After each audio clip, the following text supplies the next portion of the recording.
Hello, everyone. Welcome to the Adkup Show. So, there is a burning question in the minds of millions, especially in India. Why does the United States, the so called champion of democracy, seem to cozy up to Pakistan, a nation with a shaky economy and a history of instability, while India, a rising superpower with a booming economy and the world's largest democracy, feels left out in the cold? It stings and it feels like a punch to the gut, a betrayal of partnership we have been told is blossoming. But for now, let's hit the pause on the emotions and zoom out to see the bigger picture.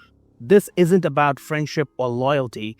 It's about a high-stakes game where every move is calculated, especially for superpowers like America and China. So, if you observe closely, you'll find out that America is not just a country but an empire, which is currently ruling the world.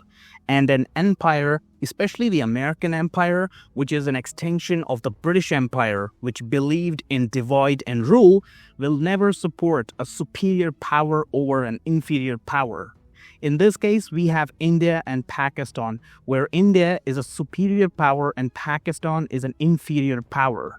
By supporting inferior power, the American empire ensures its stability and its hegemony. And it's not just about the India and Pakistan, but it happens everywhere. Example, Russia, Ukraine, and China, Taiwan. Now let's start with a truth bomb. Nations don't have friends, they have interests. Growing up, we are taught to value loyalty, cherish friendships, and expect kindness to be repaid. Those values build strong communities and even strong civilizations.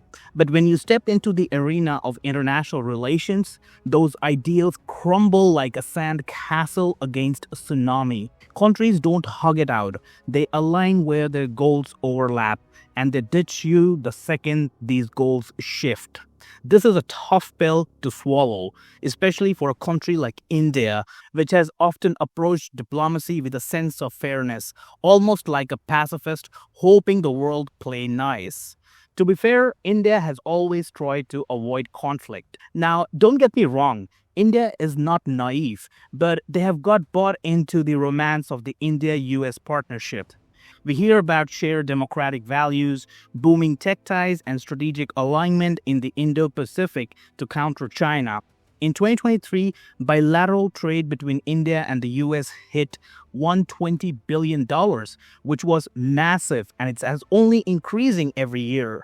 Defense deals are also happening which aren't really useful to India, like the 2020 Basic Exchange and Cooperation Agreement, or BECA, which promised deeper military cooperation. Joint exercises like Malabar with the US, Japan, and Australia showed that partnership is only increasing. But when we see America funneling military aid to Pakistan, which was $1.7 billion officially, unofficially it would have been much higher between 2010 and 2020, or offering diplomatic cover, it feels like a slap in the face. Why is the US backing a nation with a track record of harboring extremists, inconsistent global cooperation, and an economy that's barely holding on? What India calls terrorism is actually part of the statecraft, and that statecraft is promoted by the American empire for several decades against India. The reality is, Pakistan is completely fractured from inside and will never recover, whereas India is continuously growing. So here's the deal. America isn't betraying India because it was never in love with India to begin with. The United States doesn't see India or Pakistan through the lens of loyalty or history. It sees them as a piece on a global chessboard, geographic, military, and economic positions, each with a specific role. And Pakistan's position on that board is pure gold for Uncle Sam. If you want to understand why countries support each other, and in this case we have Pakistan, then we have got to consider geography. Geography plays a very important role in why countries support or even rival with each other. Pakistan isn't just a country, it's a geopolitical junction, a crossroad that makes it a player way bigger than its economy or stability would suggest. Sandwiched between Afghanistan, Iran, and China, with India to the east, Pakistan is like the VIP section of South Asia or the Indian subcontinent. And the ruthless game of global power, location is everything. Let's start with Afghanistan. Pakistan shares a 2,600 kilometers borders with it, porous, mountainous, and tough to control. When the US invaded Afghanistan after 9/11 to take down Al Qaeda and Taliban, Pakistan became the lifeline. American forces needed supply routes, intelligence, and drone access to tribal areas. Pakistan delivered, sometimes reluctantly, sometimes deceptively, that it was always enough to maintain its value in the eyes of Washington. Even after the US withdrawal in 2021, Afghanistan remained a hotspot for terrorism, and Pakistan's link with Afghan tribal networks make it a critical listening post. During the US-led war in Afghanistan, over 80% of NATO supplies flowed through Pakistan's ports and roads. That's how vital Pakistan was, and it still is. It controlled the door to the war zone. To the southwest, you have got Iran, a thorn in America's side with its nuclear ambitions and proxy wars. The US keeps a close eye on Tehran, and Pakistan, as Iran's neighbor, offers an advantage point for intelligence and quiet pressure. It's like having a guard at the castle gate when there is China to the northeast. Pakistan's deep ties with Beijing, especially through China-Pakistan Economic Corridor or CPEC, which is a $62 billion project giving China access to Arabian Sea, are a double-edged sword. For the US, Pakistan is both a channel to peek into China's growing influence and a check to keep Beijing's ambitions in South Asia in balance. However, China's expansion in South Asia is close to impossible because of India. But India should also make sure that nothing is offered for free to Washington. The Sea Ether port, built with Chinese investments, is just 400 kilometers from the Strait of Hormuz, through which 20% of the world's oil passes. That's why the US can't take its eyes off Pakistan. It's too close to global trade's juggler's vein. India's geography doesn't offer all this. And let's not forget the nuclear card. Pakistan is only one of the 9 countries with the nuclear weapons, locked in a tense rivalry with India, which is another nuclear power. Any spark between them could ignite a global catastrophe. So the US engages Pakistan to manage this risk, even when trust is shaky.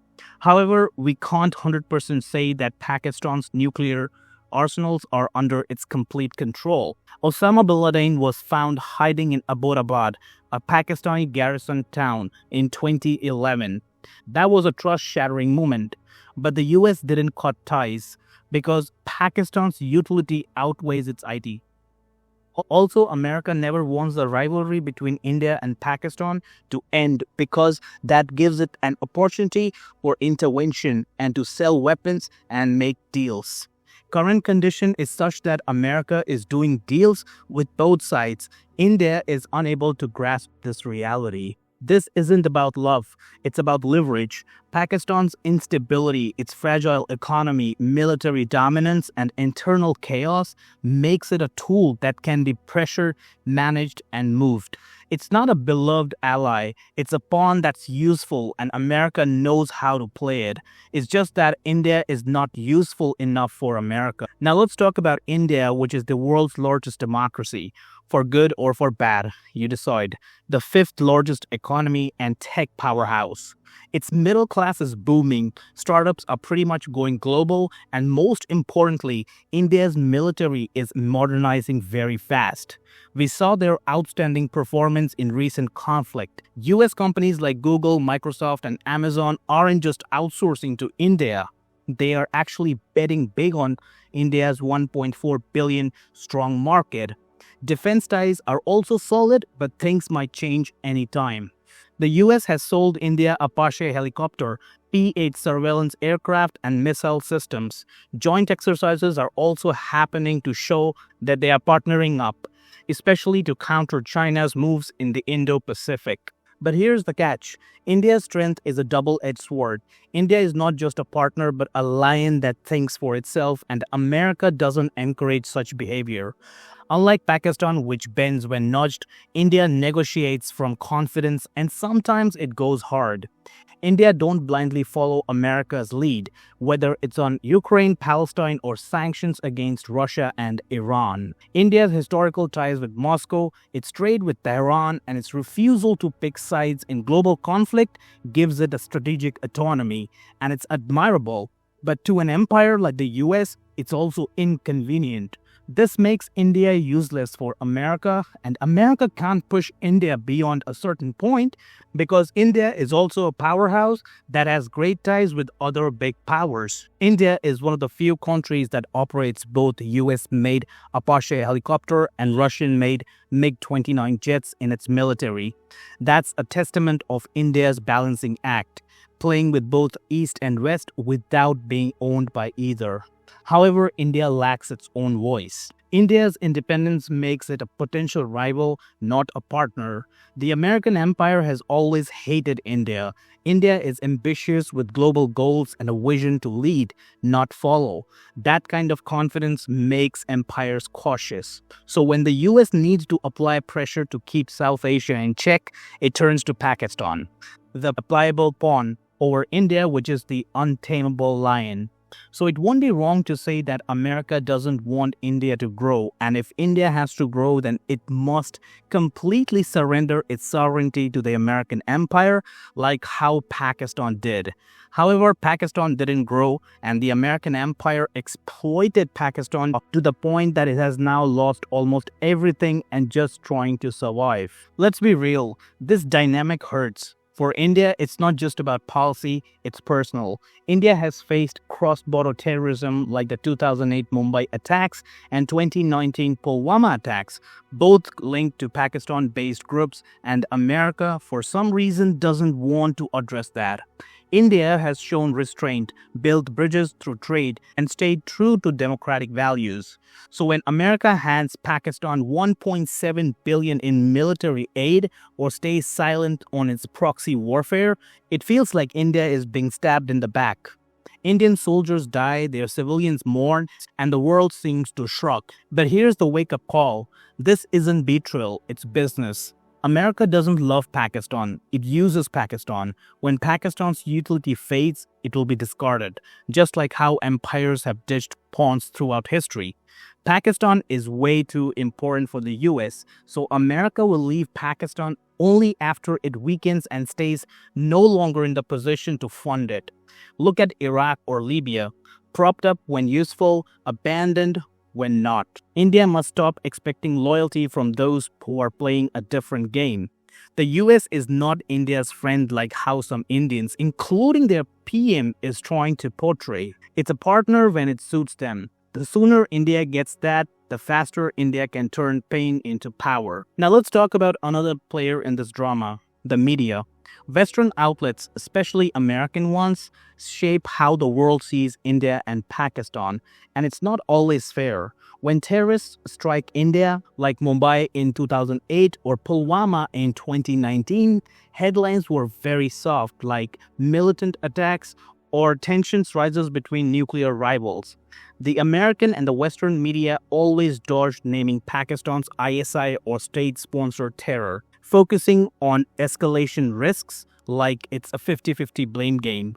But when India hits back like the 2019 Balakot airstrike, suddenly it's India who is escalating.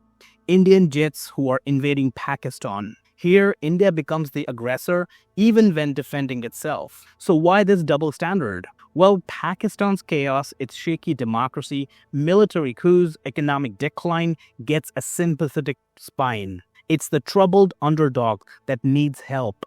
India, as a stable democracy, is held to the higher bar. When India stands firm on security or push back globally, India is labeled nationalistic or authoritarian. This bias isn't just annoying, it shapes the policy.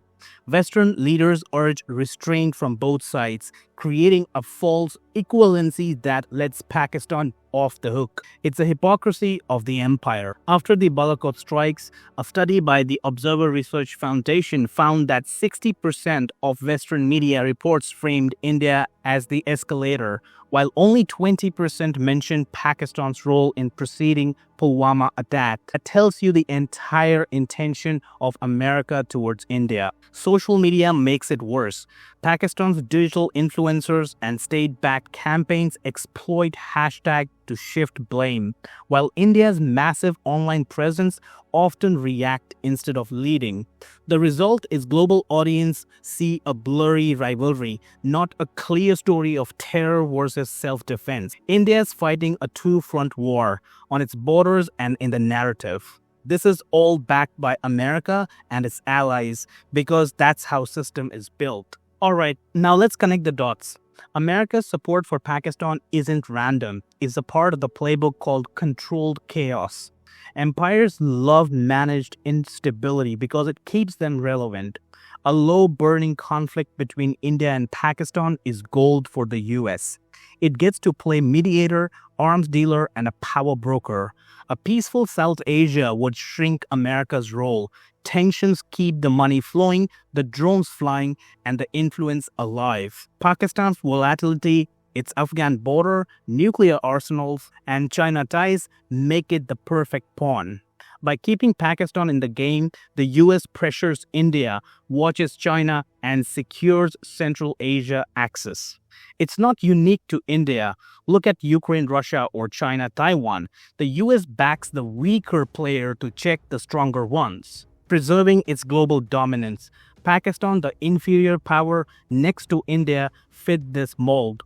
It's not about trust, it's about utility. Since 2001, the US has officially spent over $33 billion on aid to Pakistan, which is any other non-NATO ally except Israel and Egypt. That's the price of keeping the pawn in play. By the way, $33 billion is official figure. Unofficially, America has supported Pakistan beyond any limits. This strategy stings because India shows peace-seeking maturity. India's focus remains on development, restraint after attacks. All this goes unrewarded. Chaos grabs attention while orders gets taken for granted. It's like running a race where the finish line keeps moving, not because you are slow, but because someone is rigging the track. In this case, the American empire is rigging the track against India. So what's India's move? How can India solve this problem, or is there any solution to this at all? Well, India can keep whining about betrayal or expecting applauses for being a good guy. Geopolitics doesn't care about your feelings. It cares about your leverage. India's got a tool to flip this game, but it needs to play smarter, not harder. India needs to become a global force that commands respect. India must see the US as a partner of convenience, not a soulmate. India and America doesn't have anything in common. All the shared values about democracy and freedom is limited only to social media narratives. Expecting loyalties from an empire that thrives on leverage is a losing bet. India needs to chase its interest with cold clarity, signaling deals when they benefit and walking away when they don't. No more seeking validation. India's strength should be in its validation. India, as of now, lacks the ruthlessness of being realistic. India is losing the media war because it's reacting, not leading. India needs the global storytelling machine, think tanks, influencers, and campaigns that shape how the world sees India. From countering terrorism to showcasing its tech rise, India must tell India stories on India's turf. In this case, China is a good example. It doesn't wait for approval. It dominates the narrative and sets the trend, and those trends aren't liked by the American empire, which is perfectly fine. India needs PR agencies, digital warriors, and cultural exports to establish brand India. The Quad with the US, Japan, and Australia is great, but India needs deeper ties with countries that share India's interests like France, Russia, UAE, Vietnam, etc. etc. Focus on defense, cybersecurity, energy, and trade. Keep balancing Russia and Iran while cozying up to the West just to exploit the West. Strategic autonomy doesn't mean going solo, it means building a network where India is the hub, not the spoke. India's economy, tech, and military are trump cards.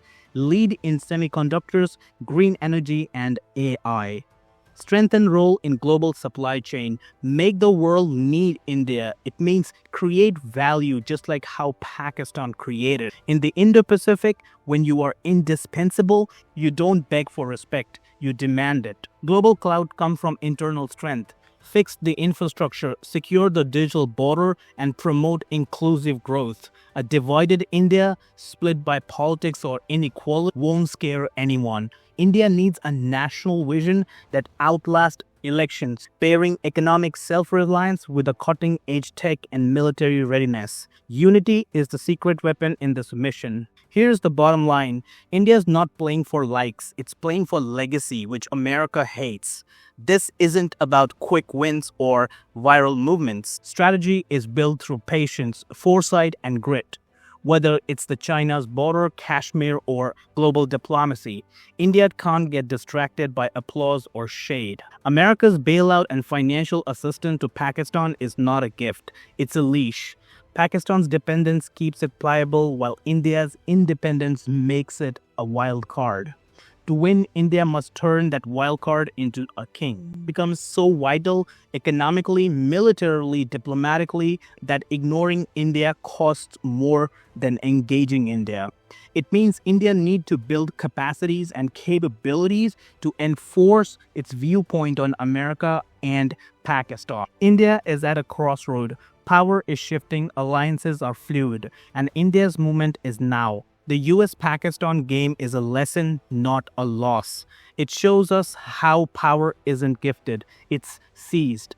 By building leverage, owning the story, and uniting at home, India can rewrite the rules. So there you have it, the unfiltered truth about America, Pakistan, and India. This isn't about crying over spilled milk, it's about brewing a new cup. India doesn't need America's pat on the back. It needs to build its own spine of steel. India should stop waiting for the world to play fair and start making it play by its own rules. So what do you think? Is India ready to step up, or is it still hung on the betrayal vibe? Drop your thoughts in the comments, smash that like button if you have hyped for India's global takeover, and subscribe with the bell on so you don't miss our next deep dive. Share this video with your crew. Let's spark a convo about India's future. Until next time, keep questioning, keep pushing, and remember, the truth is power, and India's power is rising. This is the Adkup Show signing off. Peace out.